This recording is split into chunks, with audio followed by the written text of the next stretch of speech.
All right, dinner is over. That means it is time to show you just why Jenna Griswold, the Colorado Secretary of State, is in a bit of a fit over Mesa County. Mesa County, if you don't know, is out in the far west of Colorado. This is not Denver. This is not suburban Denver. This is not a giant outdoor Rocky Mountain shopping mall that has been colonized by people from the West Coast. This is cattle land, agricultural, energy and mining. This is Grand Junction, Colorado, Mesa County. Decent sized place. It's been very conservative. It hasn't been won by a Democrat since 1964 LBJ landslide. So even then, it wasn't really much of a Democrat place. It was just a national landslide. So this is the frontier. This is where the cavalry roamed. And by the way, got a cavalry shirt on. And you know what? I might even just film this one with a little bit of that Western flair. This is another cavalry piece. All right. So Mesa County, Colorado, without further ado.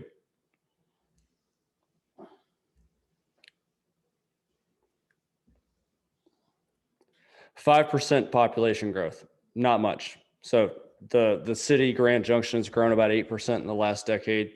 The county itself has grown 5%. Let's look through the numbers.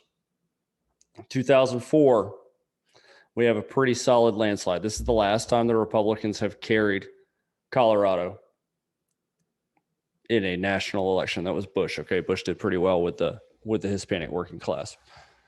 41,539 to just under 20,000. Then what happens is the whole country moves to the left, including Colorado. Colorado flipped for Obama. You see a smaller Republican margin here. You see 3% less Republican, about 3% more Democrats. So there's a 6% margin shift right there. Republicans, because the state is growing at this point, Republicans pick up another 3,000 votes. Obama goes up 4,500. So 4,500, this is the largest Democrat gain in the high turnout era from 2004 to present. That is 4,500 votes. Now what we have here, so the county was 21.2% more Republican than it was Democrat in 2008. It was more Republican than that in 2004. All right, so going to 2012, here's what we have. It looks to me like the county purged its voter rolls. So you have 4,000 Republicans almost falling off. You have 4,400 Democrats coming off the rolls, a total of almost 14,000 voters off the rolls. So they went from 93,612 on the rolls in 08 to just 80,000 on the rolls in 2012. Clearly a voter roll purge, which the state badly needs right now, by the way. Colorado is way more rigged than I thought it was before I jumped into it. And here's what happens. So the county became more Republican by over 4%.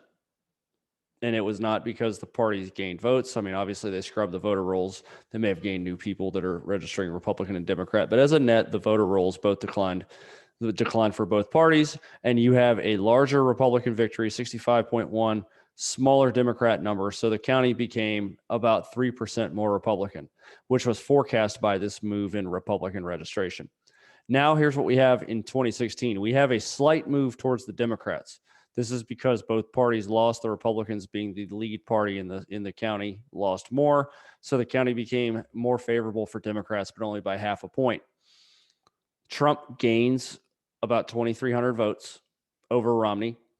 The Democrat column goes down 2,000. So as you can see here, this is a major energy county type issue for the modernized Democrat Party as they become more anti-energy, anti-fossil fuels, Green New Deal oriented. So even though the county became more favorable slightly for Democrats, the Republican edge, so this is slightly reflected. You have a smaller share of the vote is Republican. You have a lot of Republican parked over in third party, but you have a lot of loss in Democrats too. So the county actually becomes slightly more Republican because of the Democrat losses in the vote.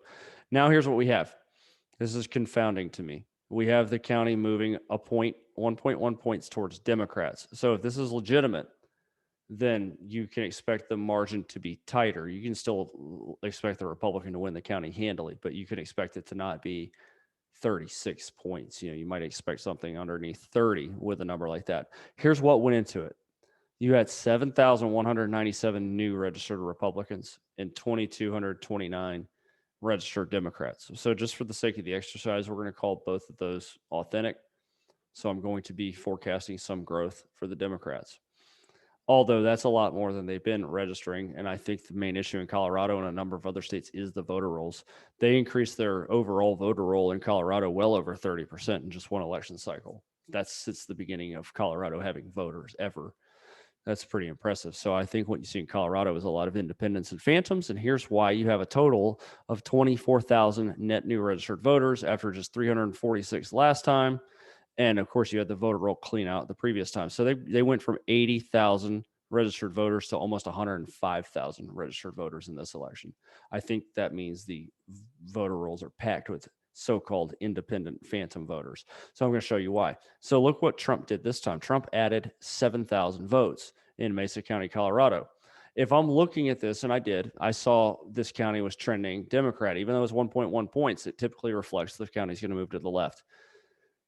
I forecasted Colorado to be a lost cause just glancing at it, and I hadn't focused on it much until lately when I made the map.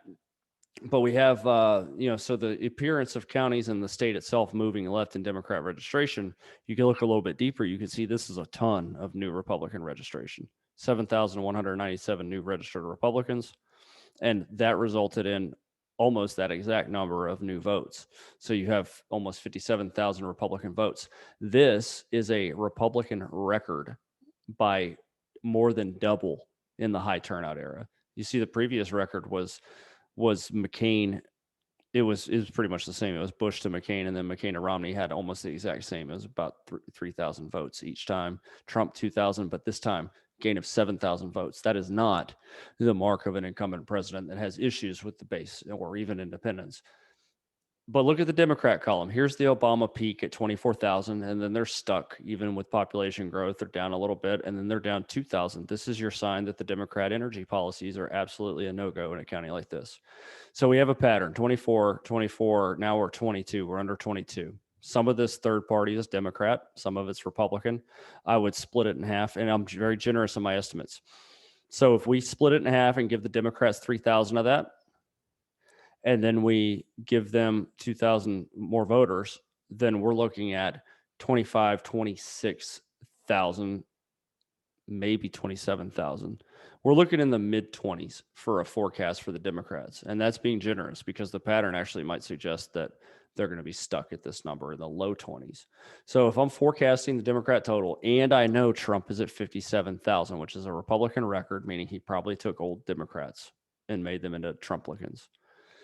I'm going to forecast this in the low 20s, but for the sake of the exercise, giving them some of that third party back and giving them their new registered voters, I would expect their total to be no more than the mid 20s. Now, let's see how many votes the Democrats, how many votes Biden got in Mesa County. Whoa, 32,000 votes almost. So a gain of 10,000 votes when their previous high was 4,500 for Obama, when the Republicans only grew 3,000 that year and the state flipped. And that was a big change of pace in Colorado. So you're trying to tell me that Trump set a Republican record in a Republican stronghold and got lapped by a gain double Obama's previous record gain, with the Republicans out registering the Democrats 3.2 to 1. Why? Because you have this tremendous number of new registered voters, which are your phantom independents planted all over the state and in this county. So my estimate on Mesa County is a lenient one. And I said 5,000 high because I'm affording him 26,536. That is giving him some of the third-party returnees and giving them the 2,200 new registrations there. So I think that number is minimum 5,000 high, probably more likely closer to 8 or 10. And that is why Jenna Griswold doesn't want anything to do with Mesa County. The more you know.